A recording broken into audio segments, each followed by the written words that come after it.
The story of Johnny Harris. Johnny Harris was born in 1937 in rural Louisiana outside of New Orleans.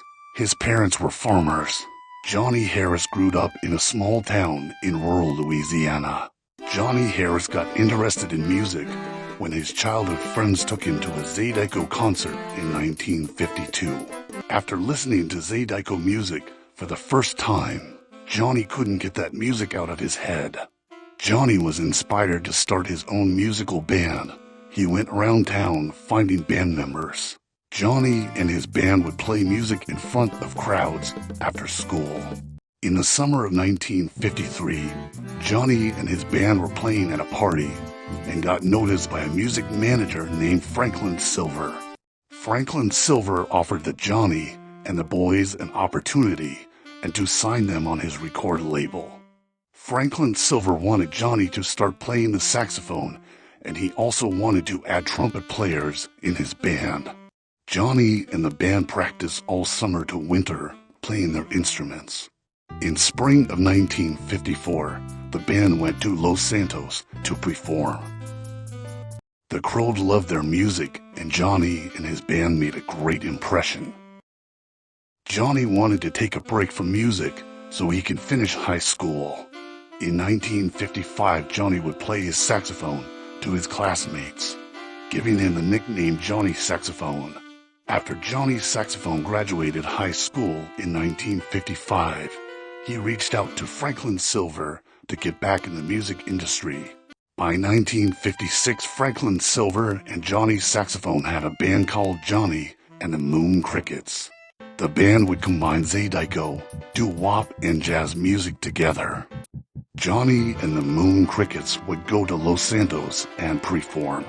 In the summer of 1957, Johnny and the Moon Crickets would have their first album. Johnny and the Moon Crickets would go across the country performing.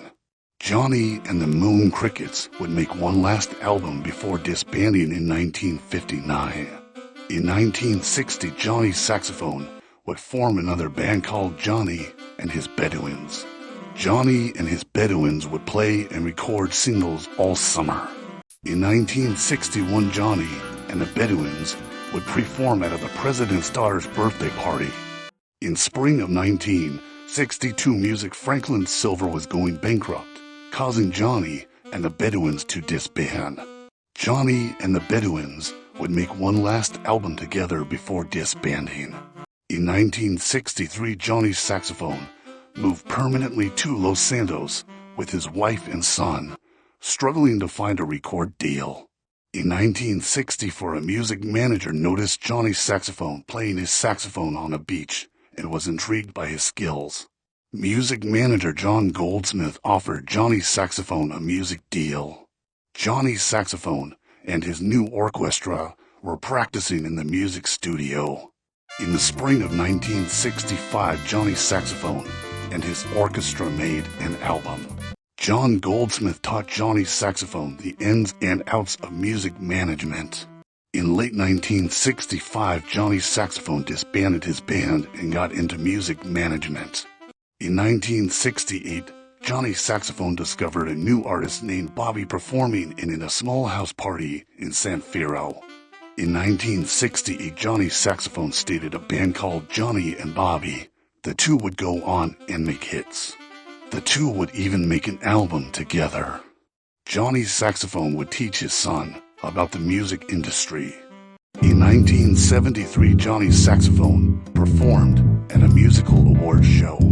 In 1977, Johnny Saxophone's son Carl made his debut in the music industry and started recording music with his father Johnny. Johnny Saxophone, Carl, and Bobby would make an album together. The band would go on tour and perform in front of millions of people. The Johnny Saxophone and the band would make a few more albums over the years.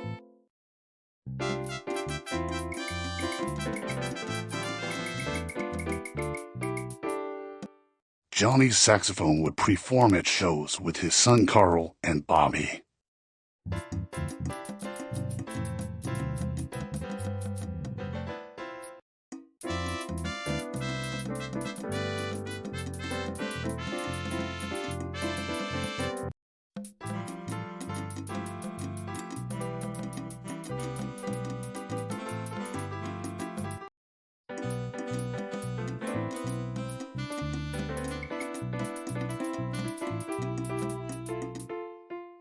By 1991, Johnny's saxophone, Carl, and Bobby were household names.